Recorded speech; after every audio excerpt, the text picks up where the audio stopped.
बिहार की सियासी लड़ाई में एक बार फिर चाचा और भतीजे के बीच की आंतरिक कलह का जिक्र बार बार हो रहा है और ऐसे में बीजेपी की ओर से जो लीड एक्टर साबित हुए हैं चिराग पासवान, एलजेपी रामविलास के प्रेसिडेंट हमारे साथ मौजूद हैं। चिराग जी, बहुत बहुत बधाई हो। और जैसा मैंने कहा कि चाचा भतीजे की लड़ाई, ये टर्म आप काफ़ी सुन चुके होंगे। इसको आप अपनी राजनीतिक जीत के तौर पे देखते हैं इस लड़ाई को, या पारिवारिक हार के तौर पे? देखिए, मैं इसको ना जीत के तौर पे देखता हूँ ना हार के तौर पर देखता हूँ। एक लंबा संघर्ष हम लोगों ने किया, उस संघर्ष को सम्मान मिला। हम लोग राजनीति में, गठबंधन में हम लोगों ने हमेशा कभी भी सम्मान से कोई समझौता नहीं किया। ऐसे में 2.5-3 साल से मेरे पार्टी का हर एक कार्यकर्ता बिना इस उम्मीद के कि राह के आखिर में उन्हें क्या मिलेगा या नहीं मिलेगा, सिर्फ और सिर्फ ईमानदारी से मेहनत करते रहे, जनता से जुड़ते गए, जनाधार अपना बढ़ाते गए और अपनी सोच को, अपने विचारों को, मेरे नेता के सिद्धांतों को लेकर हम लोग आगे बढ़ने का हम लोग कार्य करते रहे। ऐसे में आज जब हमारे गठबंधन में हमारी पार्टी को वो सम्मान मिला है, 5 लोकसभा की सीटें जिसकी लड़ाई हम लोगों ने लड़ी थी, मैंने हमेशा से इस बात को कहा था कि गठबंधन लोक जनशक्ति पार्टी का 2019 में, उस वक्त भी संसदीय बोर्ड के अध्यक्ष के नाते एक अहम भूमिका में मैंने उस गठबंधन को पूरा किया था। ऐसे में गठबंधन ने भी इन तमाम बातों को सम्मान देने का काम किया और ये जीत की बात नहीं है, हार की बात नहीं है, गर्व की बात है। गर्व होता है पार्टी के कार्यकर्ताओं ने इतनी मेहनत की और उनको सम्मान मिला।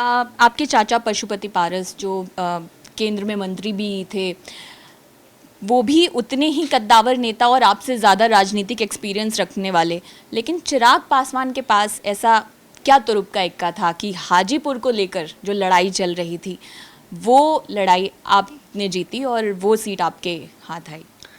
मुझे लगता है राजनीति में तुरुप का इक्का सिर्फ और सिर्फ जनता के पास होता है और जनता जिसके साथ है। देखिए, राजनीति में है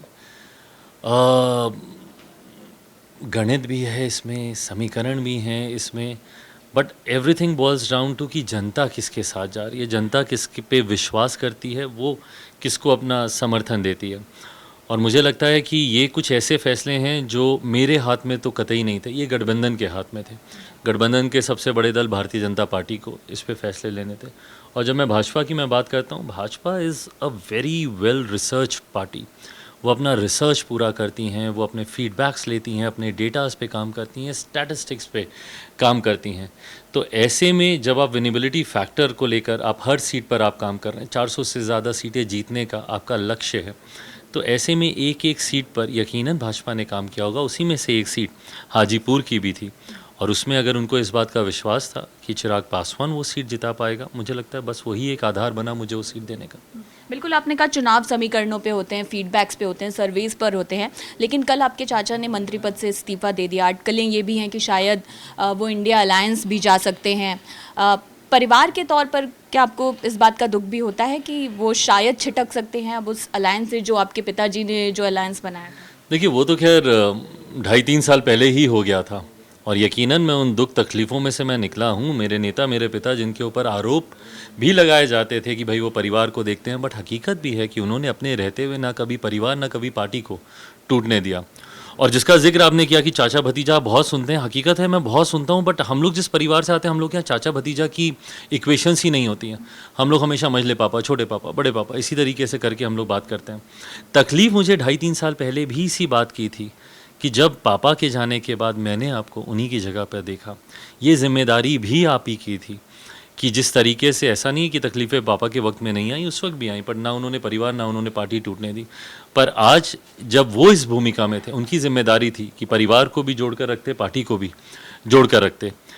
पर जिस तरीके से 3 साल पहले उनके लिए गए कुछ फैसलों की वजह से पार्टी टूटी, परिवार टूटा। दुख मुझे इस बात का कि पापा ने जिस चुनाव चिन्ह को चुना था, उन्होंने पार्टी के जिस नाम को चुना था, वो तक फ्रीज़ हो गया और आज की भी तारीख में चुनाव आयोग के पास वो फ्रीज़ है। इन तमाम बातों ने तकलीफ़ बहुत दी और सबसे ज़्यादा तकलीफ़ बस सिर्फ इसी बात की हुई कि उन्होंने मुझे कभी बेटा नहीं माना। अगर अपना मान लेते, अपना बड़ा बेटा मुझे मान लेते, तो मुझे नहीं लगता कि ये परिस्थितियाँ ही कभी उत्पन्न होती। एक बहुत दिल को छू लेने वाली बात आप कह रहे हैं, लेकिन आज परिस्थिति ये भी बन सकती है कि अगर पशुपति पारस ज्वाइन करते हैं इंडिया अलायंस, तो शायद हाजीपुर, जिसे आपने कहा कि आप चुनाव लड़ेंगे, उसी सीट पर वो आपके प्रतिद्वंदी बन जाए। नहीं, बिल्कुल। और मैं अपनी मेहनत पे काम करता हूँ। मैं राजनीति में मैं बहुत सकारात्मक सोच रखने वाला मैं व्यक्ति हूँ। पॉजिटिव थिंकिंग रखता हूँ, पॉजिटिव दिशा में कार्य करता हूँ। किसी को छोटा दिखाकर अपने आप को बड़ा दिखाने की मेरी इच्छा कभी नहीं रही। मेरी हमेशा से सोच रही है कि खुद अपनी एक नई और बड़ी लकीर तैयार करें। ऐसे में सिर्फ अपने कार्यों पे मैं ध्यान अपना केंद्रित करूँगा। चुनौतियों के लिए मैं हमेशा तैयार रहूँ। चुनौतियों से मैं कभी डरा नहीं। डरा होता तो यहाँ तक नहीं पहुँचा होता। तो ऐसे में आने वाले दिनों में जो भी चुनौतियाँ आएंगी उसका मैं डट कर मुकाबला करूँगा। और उम्मीद है, विश्वास है कि जो संघर्ष मुझे यहाँ तक लेकर आया है वो मुझे आगे अंजाम तक भी लेकर जाएगा। जैसा मैंने शुरू में कहा कि इस पूरी घमासान में आप बिहार में बीजेपी के लीड एक्टर बनकर तो उभरे, लेकिन सीटों के ऐलान से पहले ये भी अटकलें आ रही थी सामने कि आप आरजेडी के भी संपर्क में हैं। तेजस्वी यादव ने भी आपसे बात की थी, महागठबंधन में शामिल होने की अटकलें थी। इनमें कितनी सच्चाई है? देखिए, कई बार ये आरोप राजनीति में खैर आम चर्चा है ऐसे आरोप लगाना, बट मुझ पर भी लगाए जाते हैं कि प्रेशर पॉलिटिक्स कर रहा है। 2020 में भी मुझ पर यही आरोप लगाया गया था कि प्रेशर पॉलिटिक्स कर रहा है, पर समय ने उसको सिद्ध किया कि वो प्रेशर पॉलिटिक्स नहीं थी। उस वक्त भी सबको था कि अरे इसमें कतई ये हिम्मत नहीं है कि अकेले चुनाव लड़ेगा। अभी पिता का निधन हुआ है, मानसिक परिस्थिति ऐसी नहीं है, तो ये अकेले चुनाव नहीं लड़ेगा। ये सिर्फ दबाव की राजनीति कर रहा है ज़्यादा सीटें लेने के लिए। मैंने उस वक्त भी अपनी बातों पर मैं खरा उतरा, अकेले मैं चुनाव लड़ा। और आज भी जब ये बातें कही जाती हैं तो पुनः उसका आधार यही बनाया जाता है कि मैं बीजेपी पे किसी तरीके का मैं प्रेशर डाल रहा हूँ। देखिए, ये बात छुपी नहीं और इस बात को मैंने कभी छुपाया भी नहीं है। तेजस्वी को मैं अपना छोटा भाई मैं मानता हूँ। वो पारिवारिक रिश्ते रहे हैं and I have never ever shied away from these facts, क्योंकि ये फैक्ट आपके पिताजी भी सबसे रिश्ते बना के। बिल्कुल, और ये मैंने उन्हीं से ही सीखा है। Actually my father had wonderful equations across the party line, क्योंकि या आजकल मैं देखता हूँ इतनी व्यक्तिगत हो जाती हैं लड़ाइयाँ राजनीति में। नहीं तो शुरू में मैंने सिर्फ यही देखा था कि वो राजनीतिक मतभेद पार्लियामेंट में बहस तक रहेंगे या राजनीतिक मंचों पर रहेंगे, बट अलग से कोई मिलता था तो उतने ही आत्मीयता से मुलाकातें होती थी। बट बहरहाल पापा से ही सीख कर आया हूँ, यहाँ तक पहुँचा हूँ। उन्हीं की सोच को मैं भी आगे करता हूँ। मेरे हैं रिश्ते अच्छे अक्रॉस द पार्टी लाइन, कईयों के साथ और अधिकांशों के साथ, बट इसका कतई ये मतलब नहीं है कि मैं जिस गठबंधन में हूँ मैं उसको धोखा दूँ। कई बार मेरे कठिन समय में ताना कसा जाता था ना हनुमान वाला कि बड़ा हनुमान कहते हैं, बट हकीकत है वो रिश्ता है मेरा मेरे प्रधानमंत्री से। 2020 में विपरीत परिस्थितियों में मैं अकेले चुनाव लड़ा, बट प्रधानमंत्री जी के खिलाफ नहीं गया, भाजपा के खिलाफ नहीं गया।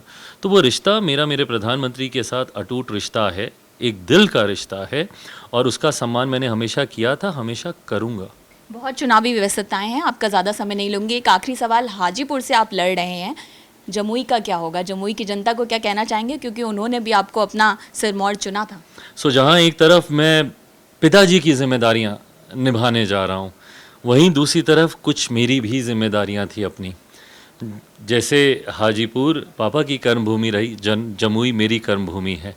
ऐसे में जमुई भी सुरक्षित हाथों में ही रहे, ऐसे हाथों में रहे जहाँ पर जो वादा मैंने जमुई की जनता से किया था कि युवा बनकर आया हूँ, बुज़ुर्ग बन के जाऊँगा, उस वादे को मैं निभा पाऊँ। ऐसा कोई हो जो उतना ही ध्यान जमुई का रखे जितना मैंने रखा था, दिल से, एक सांसद बन के नहीं, एक बेटा बनकर वहाँ पे वो काम करे।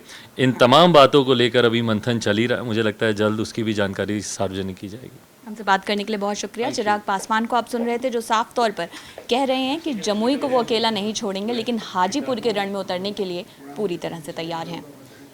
अंजलि सिंह, जी मीडिया, दिल्ली।